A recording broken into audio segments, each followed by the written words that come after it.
दुनिया की तमाम छोटी और बड़ी खबरों के लिए हमारे चैनल को सब्सक्राइब करना न भूलें और बेल का बटन जरूर दबाएं।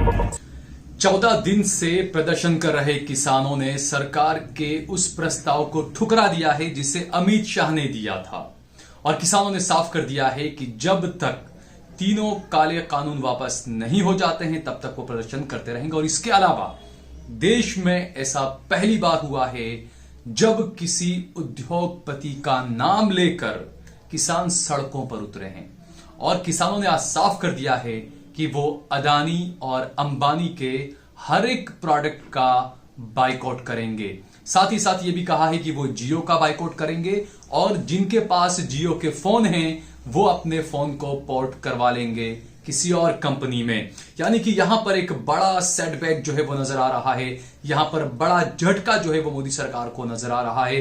किसानों ने साथ ही साथ ये भी कहा है कि वो भाजपा के हर एक नेता का भी अब बाइकआउट करेंगे। यानी कि हम शुरू से जो बात कह रहे थे कि प्रधानमंत्री नरेंद्र मोदी किसानों को कमतर आंक रहे हैं। जब 2014 में प्रधानमंत्री नरेंद्र मोदी को जब पीएम कैंडिडेट बनाया गया उस वक्त मैंने कई लोगों से कहा था कि ये देश के लिए खतरनाक होंगे। मैंने यहां तक कहा था कि जिस तरीके से इन्होंने गुजरात को चलाया इसी तरीके से ये देश को चलाएंगे। लेकिन उस वक्त न्यूज रूम में कुछ बड़े पत्रकार हुआ करते थे जो हमारे सहयोगी हुआ करते थे, वो कहा करते थे कि मोदी बच्चा है, मोदी ऐसा नहीं कर पाएंगे क्योंकि वो गुजरात था और देश को चलाना एक अलग बात है।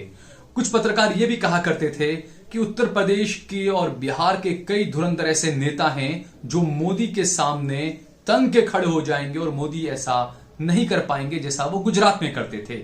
लेकिन आज मैं उनसे ये कहना चाहूंगा कि आप खुद देखिए आज मोदी क्या कर रहे हैं। जिस तरीके से गुजरात को चलाया, विपक्ष को कुचला, विपक्ष की आवाज को कुचला। जरा सी कुछ बात होती थी, कोई विपक्षी विधायक जब विधानसभा के अंदर कुछ कहता था तो टांगा टोली करके उसको बाहर फेंकवा दिया जाता था और अंदर भवन में जो है वो अंदर विधानसभा के अंदर जो है वो उसको घुसने नहीं दिया जाता था, उसे निलंबित कर दिया जाता था, उस पर पाबंदी लगाई दी जाती थी। ये तमाम चीजें अब देश में हो रही है जो गुजरात में होता था। यही वो गुजरात मॉडल है जिसे मोदी और अमित शाह पूरे देश में लागू करने की बात करते थे और कर चुके हैं। तो अब देश की जनता को खुश होना चाहिए इस गुजरात मॉडल को हासिल करके कि अन्नदाता जो है वो सड़क पर बैठा हुआ है और खुलकर अदानी और अंबानी का विरोध कर रहा है। आपको बता दें कि इससे पहले अफ्रीका में कैसा मामला हुआ था कि अफ्रीका के जो राष्ट्रपति थे जेकब जुमा, उन्हें जो है वो वहां के दो गुजराती बिजनेसमैन थे, गुप्ता ब्रदर्स के नाम से बड़े मशहूर थे, उनकी वजह से अफ्रीका के राष्ट्रपति जेकब जुमा को इस्तीफा देना पड़ा था राष्ट्रपति पद से। वो इसलिए क्योंकि वो जो है उनकी जो सरकार है वो गुप्ता ब्रदर्स के साथ में मिली भगत कर चुकी थी और गुप्ता ब्रदर्स को जो है वो बड़ी बड़ी जमीनें दे दी गई थी और सारे ठेके सरकारी उनको दे दिए गए थे और इसके लिए जो जेकब जुमा को जो है वो राष्ट्रपति के पद से इस्तीफा देना पड़ा था। ये एक इतिहास रहा है कि उसमें भी गुजराती शामिल थे और यहां पर भी गुजराती शामिल हैं। यहां पर तो प्रधानमंत्री भी गुजराती है और जो बिजनेसमैन है, जो उद्योगपति है, वो भी गुजराती है।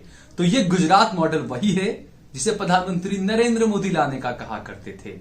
तो बहरहाल जो किसान हैं 14 दिन तक जो है वो प्रदर्शन 14वां दिन है वो 14 दिन से प्रदर्शन कर रहे हैं। उन्होंने साफ कर दिया है कि वो तीनों काले कानून जब तक सरकार वापस नहीं लेती है तब तक वो अपना प्रदर्शन जारी रखेंगे।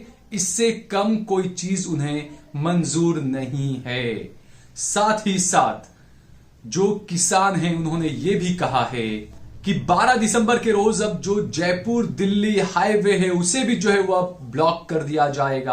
अभी तक तो जो है वो उत्तर प्रदेश और पंजाब और हरियाणा और उस तरफ से जो आती थी सरहदें, जो सड़कें जो आती थी दिल्ली तक, वो जो है वो 4-5 सड़कें इन्होंने ब्लॉक कर रखी थी किसानों ने। लेकिन अब किसानों ने कहा है कि राजस्थान से दिल्ली यानी कि जयपुर दिल्ली जो हाईवे है वो भी जो है वो अब ब्लॉक कर दिया जाएगा 12 दिसंबर के रोज। और इसके अलावा 14 दिसंबर के रोज देश के हर कोने में किसानों का प्रदर्शन होगा, ये किसानों ने ऐलान कर दिया है। यानी कि यकीनन अब यह तय हो चुका है कि प्रधानमंत्री नरेंद्र मोदी और उनकी सरकार की मुश्किलें अब यकीनन बढ़ने वाली है क्योंकि सरकार की तरफ से पूरी कोशिश की गई किसानों को मनाने की। और अमित शाह और प्रधानमंत्री नरेंद्र मोदी जिस तरीके से अंग्रेज मशहूर थे फूट डालो राज करो की नीति को अपनाकर। और इसको अपनाने के लिए अंग्रेज मशहूर थे कि जब भी ऐसा कुछ होता था, उन्हें जब रूल करना होता था तो वो फूट डालते थे अंदर अंदर लोगों में और राज करते थे। कुछ ऐसा ही काम अमित शाह और प्रधानमंत्री नरेंद्र मोदी ने करने की कोशिश की कि किसानों का जो आंदोलन चल रहा है, इसमें अमित शाह ने और मोदी सरकार ने किसानों को, हर एक राज्य के अलग अलग किसानों को अलग अलग बुलाया और जो किसान यूनियन है उनमें से कुछ यूनियन के लोगों को अलग बुलाया और उनसे बातचीत करने की कोशिश की। यानी कि किसान आंदोलन के जो एक मुत्तहिद जो नजर आ रहा है, जो किसान जो एकजुट जो नजर आ रहे हैं, उनकी एकता को तोड़ने की भी पूरी कोशिश की अमित शाह ने और मोदी सरकार ने। लेकिन किसानों ने साफ कर दिया है कि तीनों काले कानून सरकार को हर हाल में वापस लेने ही होंगे। दरअसल 6 दौर की बातचीत हो चुकी थी किसानों के साथ में, ये बातचीत बेनतीजा रही।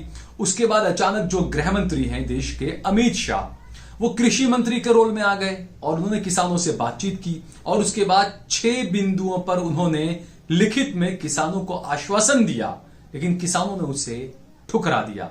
ये सवाल भी मोदी सरकार में उठते हैं कि अगर वित्त मंत्रालय से बात करनी होती है तो कोई और मंत्री आगे आता है, अगर गृह मंत्री से बात करनी होती है तो कृषि मंत्री आगे आते हैं, अगर फाइनेंस मिनिस्टर से बात करनी होती है तो पेट्रोलियम मिनिस्टर आगे आते हैं।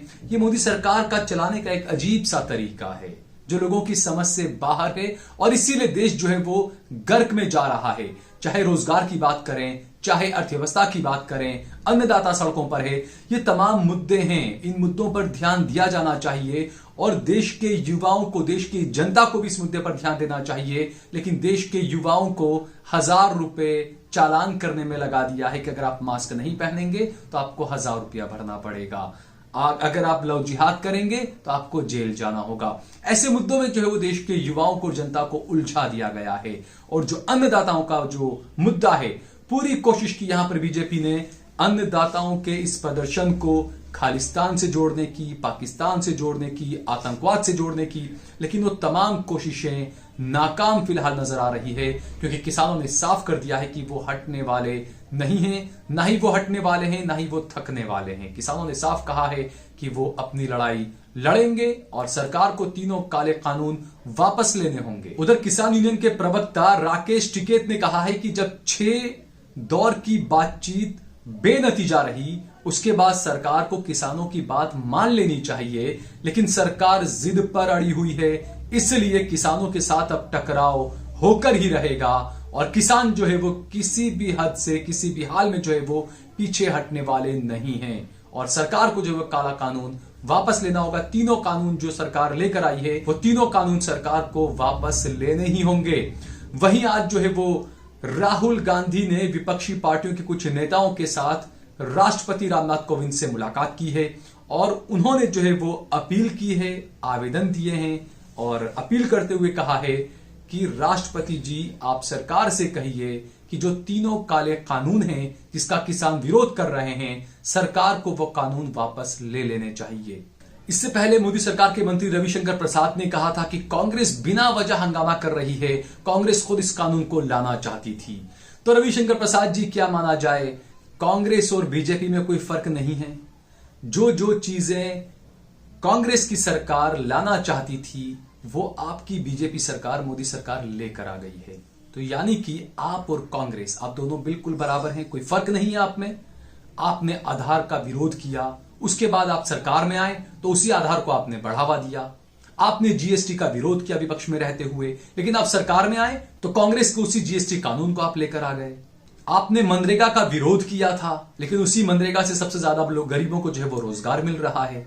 आप कह रहे हैं कि कांग्रेस सरकार चाहती थी मंडियों को खत्म किया जाए, आप खुद अब मंडियों को खत्म कर रहे हैं। यानी कि आप में और कांग्रेस में कोई फर्क नहीं है, ये अब देश की जनता समझ रही है। उल्टा आपके राज में बेरोजगारी बढ़ चुकी है, भाईचारा और अमन खत्म हो चुका है। देश की जनता आपको अब जरूर जवाब देगी, लेकिन अफसोस इस बात का है कि देश की जनता धार्मिक जो मुद्दे होते हैं और जो धार्मिक भावनाएं जो होती है उसमें बह जाती है और भाजपा के नेता और प्रधानमंत्री नरेंद्र मोदी और अमित शाह इस भावनाओं को भुनाने के लिए माहिर हैं। इस बात को हम सबको समझना चाहिए। अगर आपको हमारा ये वीडियो पसंद आया हो तो इस पर कमेंट करिए, इसे लाइक करिए और इसे ज्यादा से ज्यादा शेयर करिए। आप देख रहे हैं देश लाइव, देश की आवाज।